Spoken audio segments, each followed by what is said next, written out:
دنوں میں بعض لوگ زکوٰۃ دیتے ہیں اور خدا بند تعالیٰ مسلمانوں کو زکوٰۃ دینے کی توفیق عطا فرمائے۔ بدھ کے روز زکوٰۃ کے سلسلے میں عشر کا ایک مسئلہ بیان ہوا تھا۔ جو لوگ کھیتی کرتے ہیں، جن کے پاس کھیتیاں ہیں، ان کو چاہیے کہ 10% اپنی کھیتیوں سے عشر اللہ کے راستے میں دیں۔ اس میں یہ مسئلہ بھی سامنے آیا تھا کہ اگر کسی کے گھر میں کوئی درخت ہے، مثلا آم کا درخت یا لیچی کا درخت ہے، تو اس کو کیا کرنا چاہیے؟ تو اس کے لیے مسئلہ یہ ہے کہ اگر کوئی آدمی اپنے گھر میں ایک حصے کو گارڈن بنا دے یا کھیت بنا دے، جب تو اس کو 10% دینا ہوگا۔ لیکن اگر گھر میں ویسے ہی اگر ایک آدھ درخت ہوا تو اس کے اندر کوئی عشر نہیں۔ ہاں، اگر کوئی آدمی ویسے ہی اللہ کے راستے میں کچھ دے دے اور دینا چاہے تو دے سکتا ہے، لیکن گھر میں اگر ایک آدھ درخت اگر ہوا تو اس میں عشر نہیں ہے۔ ہاں، اگر کوئی گھر کے ایک حصے کو، جیسا کہ آج کل گھر میں بڑی زمینیں ہوتی ہیں اور بعض لوگ زمین کے ایک حصے کو کھیتی بنا دیتے ہیں یا گارڈن بنا دیتے ہیں، تو ایسی صورت میں اگر کھیتی اور گارڈن ہم گھر کے ایک پورشن کو بنا دیں تو اس میں اگر کوئی پیداوار ہو تو اس میں ہم کو 10% دینا چاہیے۔ آج میں آپ کی خدمت میں کچھ حدیثیں سناتا ہوں تاکہ خدا کا خوف ہمارے دلوں میں پیدا ہو اور دعا مانگنے کا ذوق مسلمانوں میں کم ہوتا چلا جائے۔ اور دعا آدمی اس وقت مانگتا ہے کہ جب اس کو خدا کا خوف ہو، تکبر اس کے اندر نہ ہو، غرور اس کے اندر نہ ہو۔ اور جب آدمی متکبر ہو جاتا ہے تو پھر دعا کے لیے بھی ہاتھ اٹھانے میں اس کو شرم مانگتی ہے۔ تکبر اور غرور انسان کو خدا کے مانگنے سے بھی دور کر دیتا ہے۔ تو اسی لیے دعا مانگنی چاہیے، اور کیا کیا مانگنی چاہیے اور کس طرح سے مانگنی چاہیے، اس سلسلے میں کچھ حدیث، چونکہ مبارک ایام ہیں رمضان کے، تو اس لیے کچھ حدیثیں میں آپ کی خدمت میں پیش کروں تاکہ ہم کو دعا کی پوزیشن کا علم ہو جائے۔ قال رسول اللہ صلی اللہ تعالی علیہ وسلم تعوذوا باللہ من جہد البلاء وترک الشقاء وسوء القضاء وشماتة الاعداء متفق علیہ۔ حضرت ابی ہریرہ رضی اللہ تعالی عنہ اس حدیث کو روایت فرماتے ہیں کہ سرکار دو عالم صلی اللہ تعالی علیہ وسلم نے فرمایا کہ اللہ کی پناہ مانگو، اعوذ باللہ، یہ اللہ کی پناہ ہے، اعوذ باللہ، اے اللہ میں پناہ مانگتا ہوں تیرے سے۔ اللہ کی پناہ مانگو کس چیز سے؟ من جہد البلاء، مصیبت اور پریشانی، آفتوں کی مشقت سے پناہ مانگو، چاہے وہ دنیاوی مصیبت ہو یا دینی مصیبت ہو، جو آدمی کے کنٹرول میں نہ ہو اس سے آدمی کو پناہ مانگنا چاہیے۔ جیسے بیماری ہے، مصیبتیں ہیں، دنیا کی مصیبت، دین کی مصیبت، یہ طوفان ہے، سائیکلون ہے، ہنگامہ ہے، فتنہ ہے، فساد ہے، لڑائی جھگڑے، مقدمات، کورٹ میں جانا اور یہ سب پناہ مانگنے۔ تعوذوا باللہ من جہد البلاء وترک الشقاء، اور اس اسٹیج سے پناہ مانگو جو اسٹیج بدبختی کا ہے، کہ آدمی وہاں پہنچ جاتا ہے تو بالکل اس کو ہدایت ہی نہیں ہوتی۔ وترک الشقاء، بیڈ لک اسٹیج، آدمی بالکل اس کا مقدر ہی بالکل چینج ہو جاتا ہے، کچھ بھی اس کو کہو، کچھ سمجھ لو اس کے بدل کی شقا، بدبختی کے اسٹیج سے آدمی کو پناہ مانگنا چاہیے۔ وسوء القضاء، اللہ اکبر، اور کس سے پناہ مانگو؟ برے ججمنٹ سے۔ اگر برا فیصلہ تمہارے لیے ہو گیا تو پھر کیا کرو گے؟ یہاں کورٹ کا فیصلہ اگر ہوا تو پھر ہائی کورٹ میں جاؤ گے، اور اگر ہائی کورٹ کا ہوا تو آج کل تو پیسے سے مقدمہ ہوتا ہے، جس کے پاس پیسہ ہے وہ پریوی کونسل چلا جائے، کہیں چلا جائے. لیکن اگر خدا کی یہاں فیصلہ ہو گیا تو پھر کہاں جاؤ گے؟ فرمایا کہ وہ سوئی قضا، برے فیصلے سے. برا فیصلہ کیا ہے؟ مثلا آدمی کوئی کام، برے کام کر بیٹھا اور جناب اس کے متعلق فیصلہ ہو گیا. کیا فیصلہ ہو گیا؟ کہ معاذ اللہ یہ دنیا سے کفر میں جائے گا، کفر پر اس کا فیصلہ ہوگا. تو اس لیے فرمایا کہ الہ العالمین ہم سے ایسا کام لے جو تیری رضا کے مطابق ہو، تیرے فیصلے کے مطابق ہو. ایسا کام نہ لے کہ جس کے رزلٹ میں تیرا فیصلہ جو ہے وہ ہمارے لیے کہیں خراب نہ ہو جائے، کیونکہ اللہ کا اگر فیصلہ ہو گیا میرے دوستوں پھر کون اس کو بدل سکتا ہے. اسی لیے فرمایا گیا کہ ایمان نام ہے اللہ کی رحمت سے امید بھی ہو اور آدمی اللہ سے ڈرتا رہے. یہ نہیں کہ بس الخدا کا خوف ہی دل میں نہ ہو تو بس سمجھ لو کہ پھر ایمان کا یہ اسٹیج بھی ختم ہو گیا. وشماتۃ الاعداء، اور دشمن کے طعنوں سے پناہ مانگنا چاہیے، کیونکہ دشمن میرے دوست تو ہر وقت آدمی کے پیچھے لگا ہوتا ہے. ارے سوچو تو صحیح، جب نبیوں کو ظالم دشمنوں نے نہ چھوڑا تو ہم اور تم کون سی؟ نبی جو معصوم ہیں رحمت للعالمین ہے، ان کے پیچھے ظالم دشمن لگے رہے اور طرح طرح کی کے بہتان اور الزام اور کیا کیا باتیں کرتے رہے. تو ہمیں تو بہت زیادہ وشماتۃ الاعداء. مولا مجھے دینی اور دنیاوی مصیبتوں میں نہ پھنسا جس سے میرے دشمن خوش ہوں. اس لیے کہ میرے دوستو اگر کوئی دنیاوی مصیبت ہو گئی تو پھر بھی دشمن خوش ہوں گے، اور کوئی دینی مصیبت ہو گئی تو پھر بھی دشمن خوش ہوں گے. اس لیے یہ دعا بڑی جامع دعا ہے. یہ دعا جو ہے وہ کمپرہنسو قسم کی دعا ہے، بڑی جامع ہے جس کے اندر تمام چیزیں آ جاتی ہیں. وشماتۃ الاعداء. اور سنیے دوسری حدیث سنیے. عن انس رضی اللہ تعالی عنہ قال كان النبي صلی اللہ تعالی علیہ وسلم يقول اللهم اني اعوذ بك من الهم والحزن والعجز والكسل والجبن والبخل وضلع الدين وغلبة الرجال. متفق علیہ. دیکھتے ہیں کتنی دعائیں ہیں، بتائیں. مگر دعا تو میرے دوست وہی کرے گا نہیں، وہی پڑھے گا جو نماز کا عادی ہو، 5 وقت نماز پڑھتا ہو، اللہ سے ڈرتا ہو، حلال اور حرام میں تمیز کرتا ہو. اور جو نماز ہی نہ پڑھے، حلال حرام میں تمیز ہی نہ کرے تو بتائیے وہ کون سی دعا مانگے گا اور کیا دعا مانگے گا؟ حضور صلی اللہ علیہ وسلم سنو فرماتے ہیں حضرت انس رضی اللہ تعالیٰ عنہ کہ نبی کریم صلی اللہ تعالیٰ علیہ وسلم یہ دعا مانگتے تھے. حضور خود یہ دعا مانگتے تھے. کون سی دعا؟ سنیے. سرکار دو عالم صلی اللہ تعالیٰ علیہ وسلم دعا پڑھتے تھے اور کہتے تھے اللہم الہی انی اعوذ بکا، میں تیری پناہ مانگتا ہوں. کس چیز سے؟ من الہم، میں رنج سے اور غم سے، والحزن، رنج اور غم سے پناہ مانگنا چاہیے، کیونکہ رنج اور غم میں آدمی کوئی کام نہیں کر سکتا، پریشان ہو جاتا ہے. رنج اور غم انسان کو دین کا بھی نہیں رکھتا اور دنیا کا بھی نہیں رکھتا. رنج اور غم سے پناہ مانگنا چاہیے. اللہ تعالی چاہے کچھ بھی عطا فرمائے اپنی مرضی کے مطابق، لیکن رنج اور غم سے اللہ تبارک و تعالیٰ نہیں چاہتے. والحزن والعجز والکسل، عاجزی سے، ویکنس، کسل سستی کمزوری، اور عاجزی سے آدمی کو پناہ مانگنا چاہیے. ایسا کمزور آدمی نہ ہو جائے کہ دوسرا آدمی اوپر چڑھ جائے، ایسا نہیں ہونا. عاجزی سے اور کمزور سستی سے آدمی کو پناہ مانگنا چاہیے.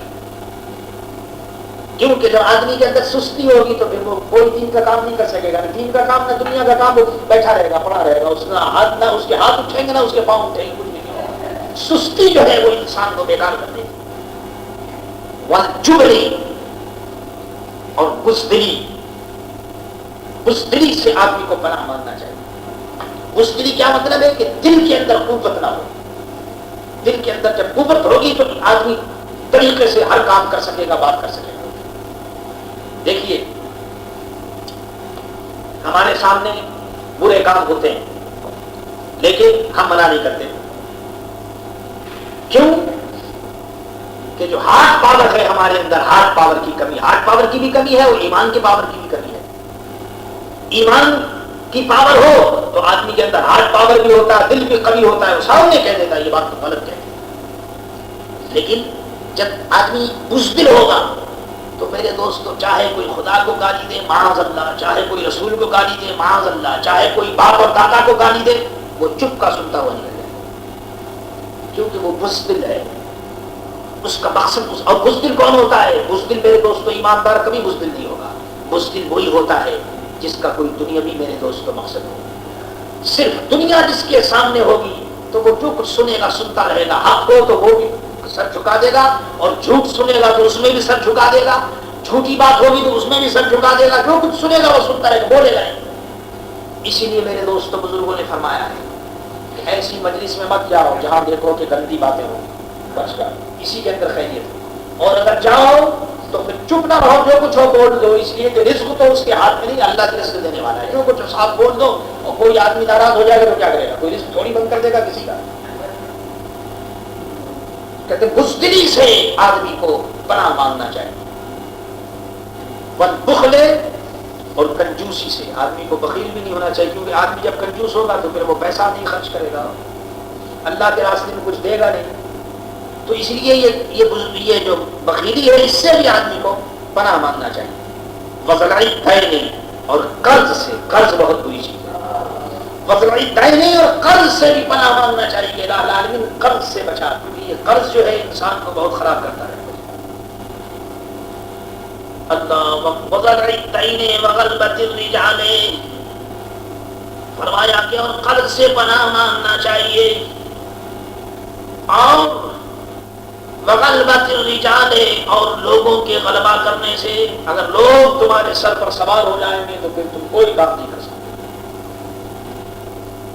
اس لیے آدمی مشورہ تو سب سے لے ٹھیک ہے، لیکن مشورہ لینے کے بعد اس کام کو کرے جس کام کو اللہ اس کے رسول نے حکم دیا. اور اگر وہ لوگوں کے باتوں پر چلا میرے دوستوں تو پھر تو وہ فٹ بال کی طرح ہوگا، کبھی ادھر چلا دیا، کبھی ادھر چلا دیا، کبھی ادھر چلا دیا، پھر تو وہ فٹ بال ہوگا. اور میرے دوستوں کسی اسٹیج کے اوپر وہ کھڑا نہیں رہ سکے. اسی لیے فرمایا غلبۃ الرجال، لوگوں کو اپنے اوپر سوار مت کرو. تم اگر لوگوں کے کنٹرول میں چلے گئے تو وہ تمہیں دنیا میں زندہ نہیں رہنے دیں گے. تم کھاؤ گے تو لوگ ہنسیں گے، تم بھوکے رہو گے تو لوگ ہنسیں گے، تم نماز پڑھو گے تو لوگ ہنسیں گے، اور نماز نہیں پڑھو گے تو لوگ ہنسیں گے. مقصد یہ ہے کہ کسی اسٹیج پر تم دنیا والوں کو مطمئن نہیں کر سکتے. اس لیے فرمایا کہ لوگوں کو اپنے اوپر سوار مت کرو، اپنے آپ کو لوگوں کے کنٹرول میں مت دے دو، بلکہ لوگوں کو دیکھو وہ اپنا کام کرتے ہیں، تم اپنا کام کرو. غلبۃ الرجال. اور یہ کیوں، یہ کیسے ہوگا جانتے ہو؟ یہ جب ہو سکتا ہے جب میرے دوستوں کسی کو لوگوں سے کوئی مطلب نہ ہو. ہاں، اگر لوگوں کو مطلب کسی سے ہوگا تو پھر آدمی کمزور پڑ جاتا ہے. ایک آدمی آپ کے سامنے آ کر کے فلاں آدمی بہت بڑا ہے، بہت بڑا آدمی ہے، اس کے پاس بڑا پاور ہے، بہت روپیہ ہے، حکومت میں وہ بڑے اسٹیج پر ہے، تو اس کی بات کا آپ پر اثر کب ہوگا؟ کہ جب آپ کو اس کی ضرورت ہوگی. اور جب آپ کو اس کی ضرورت نہیں تو چاہے وہ کتنی بار کوئی آدمی ہو، آپ کی اس کی کوئی پرواہ نہیں. ضرورت آدمی کو مجبور کر دیتی ہے. امام اعظم ابو حنیفہ رحمۃ اللہ تعالی علیہ کی بارگاہ ایک شخص آیا کہ فلاں گورنر جو ہے وہ آپ سے ملنا چاہتا ہے، آپ اس کی خدمت میں چلیے. فرمایا کہ میں اس کی خدمت میں کس لیے جاؤں، مجھے ضرورت نہیں. میں اس کی خدمت میں گورنر کے یہاں تو لوگ کچھ دنیا لینے کے لیے جاتے ہیں، مجھے تو ضرورت نہیں. بڑی پریشانی ہوئی. وہ گورنر بڑا، اور جانتے ہیں وہ آج کا گورنر نہیں تھا میرے دوستوں، آج سے 1000 سال اور 1100 سال پہلے کا گورنر. آپ بتائیے کہ 1200 سال پہلے کا کیسا گورنر ہوگا. امام اعظم ابو حنیفہ رحمۃ اللہ تعالی علیہ کو گورنر نے میسج بھیجا کہ اچھا آپ نہیں آتے تو میں آ جاؤں. فرمایا کہ آپ میرے فقیر کے پاس کس لیے آئیں گے؟ کیونکہ میں تو اللہ اللہ کرتا رہتا ہوں، مجھے تو فرصت نہیں ہے بات کرنے کی. آپ میرے سامنے کیا بات کریں گے؟ لیکن تو اس زمانے کے گورنر بھی تھے نے میرے دوستوں دیکھا کہ یہ بڑا اللہ کا ولی ہے، یہ تو کسی طرح سے باز نہیں آتا. ایک دن نماز کا وقت تھا، آپ مشغول تھے کسی کام میں، وہ ویسے ہی بغیر اطلاع کے آ گیا سامنے اور کہنے لگا کہ حضور میں گورنر ہوں اور میں آپ کے پاس آیا ہوں، اور کس لیے آیا ہوں کہ مجھے نصیحت کی. فرمایا کہ تو جاؤ میں تم کو نصیحت کرتا ہوں کہ حلال اور حرام میں فرق کرو اور حرام مت کھاؤ. بس 5 منٹ موقع دیا ملاقات کا, اس کے بعد یہ اس لیے میں عرض کر رہا ہوں کہ یہ بات میری آپ لوگ سنیں گے تو شاید آپ لوگ خوش ہوں, لیکن دنیا ان باتوں سے خوش نہیں ہوتی. دنیا کو یہ بات بڑی کڑوی معلوم ہوتی ہے. یہ میں کیسی بات کرتا ہوں, آج کل کے زمانے میں تو آپ جانتے ہیں کہ اس کے بغیر کام چلتا نہیں ہے. لیکن کچھ بھی کہیے, لوگوں کی بات اپنی جگہ اور مدینے والے چاند حضرت محمد مصطفیٰ صلی اللہ علیہ وسلم کی بات اپنی جگہ. حضور نے جو کچھ فرما دیا وہ بالکل صحیح ہے, چاہے وہ ہمارے دماغ میں آئے یا نہ آئے, اس سے کوئی بحث نہیں. ہم یہ کچھ نہیں جانتے آئے یا نہ آئے, یا ہم کریں یا نہ کریں, یہ الگ بات ہے, لیکن حضور نے جو کچھ فرمایا وہ بالکل صحیح ہے. آئیے ایک حدیث اور سنیے. حضرت عائشہ صدیقہ رضی اللہ تعالی عنہا ارشاد فرماتی قالت كان النبي صلى الله تعالى عليه وسلم يقول اللهم اني اعوذ بك من الكسل والحرم والمغرم والمعاصم. حضرت عائشہ فرماتی ہے کہ حضور صلی اللہ تعالی علیہ وسلم دعا کرتے تھے الہی میں تیری پناہ لیتا ہوں سستی سے, وہ تو آپ سن چکے, سستی سے, اور والحرم اور بڑھاپے سے. ایسا بڑھاپا, ایسا آدمی بوڑھا ہو جائے کہ نہ وہ نماز پڑھ سکے معاذ اللہ, نہ وہ اٹھ سکے, نہ وہ بیٹھ سکے, نہ وہ کوئی کام کر سکے. حضور فرماتے ہیں کہ والحرم, اے اللہ میں بڑھاپے سے پناہ مانگتا ہوں. اللہ اللہ,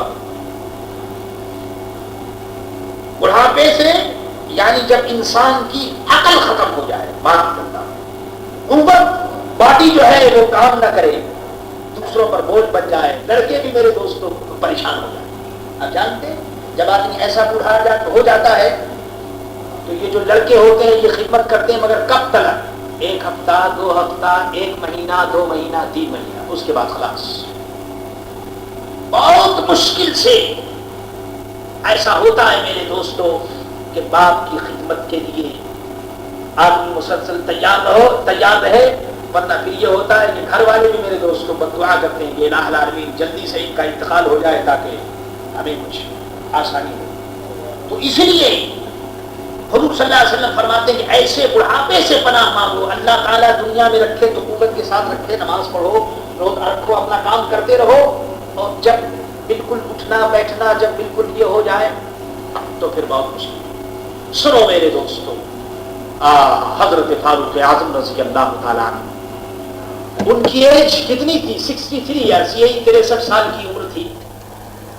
حج کر کے اور منا سے مکہ معظمہ کی طرف لوٹے. راستے میں جب بطحا کی فیلڈ آئی تو سنت کے مطابق چاندنی رات میں ریل کے اوپر حضرت فاروق اعظم لیٹ گئے. جنت المعلا سے پہلے ایک میدان آتا ہے, وہاں لیٹ گئے اور لیٹ کر کے دعا کی کہ الہ العالمین اب عمر بوڑھا ہو گیا ہے, الہ العالمین عمر بوڑھا ہو گیا ہے, اس کی رسپانسبلٹی بہت زیادہ ہے, ذمہ داری بہت زیادہ ہے. الہ العالمین اب میں کام نہیں کر سکتا, لہذا خدا رب عالم تو اپنی بارگاہ میں بلا. 63 سال کی عمر میں حضرت فاروق اعظم رضی اللہ عنہ, حالانکہ الحمدللہ وہاں قوت بھی تھی اور ایمان بھی تھا اور سبھی چیزیں تھی, فاروق اعظم ہے. تو معلوم یہ ہوا میرے دوستوں کہ آدمی اللہ تعالیٰ عمر دے, بڑی نعمت ہے عمر دے, اور اس کے ساتھ ساتھ آدمی نیکی کی توفیق دے, اور آدمی نیکی کا کام ہو تو یہ عمر بڑی اچھی ہے. لیکن یہ دعا مانگنی چاہیے کہ اللہ تعالیٰ قوت اور ہمت دے تاکہ آدمی چلتے پھرتے دنیا سے چلا جائے. لیکن اگر چلنا پھرنا موقوف ہو گیا, کوئی قوت نہیں رہی, کوئی ہمت نہیں رہی, کوئی عبادت وغیرہ بھی نہیں رہی, اور پھر کبھی کبھی ایسا بھی ہوتا ہے میرے دوستوں کہ اس اسٹیج میں آن کر کے آدمی کی عقل خراب ہو جاتی ہے, معاذ اللہ, دماغ کام نہیں کرتا.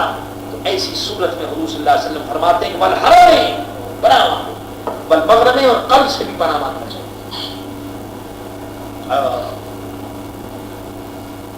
سبحان اللہ. ایک مسل مشہور ہے کہ دانت گرے اور کھر کسے اور پیٹ بوجھ نہ لے, ایسے بوڑھے بیل کو کون باندھ گھس دے. ایک مسل مشہور ہے کہ ایسا بیل ہو کہ جس کا دانت بھی گر جائے اور وہ بوجھ بھی نہ اٹھائے تو میرے دوستو ایسے بیل کو کوئی کھانا نہیں دیتا، کیونکہ وہ کام کا جب یہ یوزلیس ہو گیا تو لوگ اس کو نکال دیتے ہیں۔ تو بس یہ سمجھ لیجئے کہ یہاں بھی یہی معاملہ ہے کہ بس انسان کو پناہ مانگنا چاہیے کہ اللہ تعالیٰ چلتے پھرتے ہی دنیا سے لے جائے صلی اللہ علیہ وسلم۔ قرض سے اور گناہ سے آدمی کو پناہ مانگنا چاہیے اللہ۔ اسی لیے میرے دوستو اللہ تعالیٰ اپنا اور اپنے حبیب صلی اللہ علیہ وسلم کا محتاج رکھے، بس اور کسی کا نہیں۔ اے اللہ میں تیری پناہ مانگتا ہوں، کس سے؟ من عذاب النار، آگ کے عذاب سے، اور فتنۃ النار، اور آگ کے فتنے سے۔ اللہ، آگ کے عذاب سے اور آگ کے فتنے سے۔ آگ کا فتنہ کیا؟ یہی گناہ آدمی کرتا ہے تو آگ میں جاتا ہے، تو آگ کے فتنے سے۔ وفتنۃ القبر، اور قبر کے فتنے سے۔ اللہ، قبر کے فتنے سے، وعذاب القبر، اور قبر کے عذاب سے۔ اے اللہ میں تیری پناہ مانگتا ہوں۔ ومن شر فتنة الغنى وشر فتنة الفقر ومن شر فتنة المسيح الدجال۔ اور اے اللہ میں مالداری سے بھی پناہ مانگتا ہوں، من شر فتنة الغنى، مالداری سے پناہ مانگتا ہوں، کیونکہ جب زیادہ مال ہو جاتا ہے لوگوں کے پاس تو پھر آپ جانتے ہیں، خوب یاد رکھیے کہ پھر آدمی جو ہے وہ سرکشی پر آ جاتا ہے، گناہوں کی طرف زیادہ توجہ کرتا ہے، مال اور عزت کے اوپر اس کو غرور ہوتا ہے، تکبر ہوتا ہے، وہ اپنی جیسا کسی کو نہیں خیال کرتا۔ تو فرمایا کہ یہ مالداری کا جو فتنہ ہے اس سے بھی آدمی کو پناہ مانگنا چاہیے اللہ، اور فقیری کے فتنے سے بھی اللہ بچائے۔ فقیری کا فتنہ کیا مطلب ہے؟ کہ اللہ تبارک و تعالیٰ ایسا محتاج نہ کر دے جس سے آدمی ذلیل ہو جائے اور در در ہاتھ پھیلانے کی نوبت آ جائے، معاذ اللہ، یہ بھی برا ہے۔ ایسی فقیری بھی برا ہے کہ جس سے آدمی ذلیل ہو جائے، اور ایسی امیری بھی برا ہے کہ جس سے آدمی خدا کو بھول جائے اللہ۔ ومن شر فتنة الفقر، اور فقیری کے فتنے سے۔ سبحان اللہ۔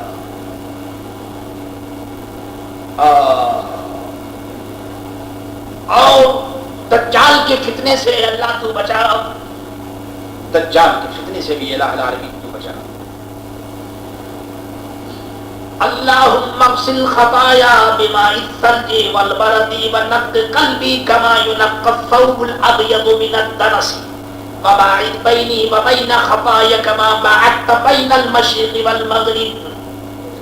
اے اللہ میری خطا کو دھو دے، کس چیز سے؟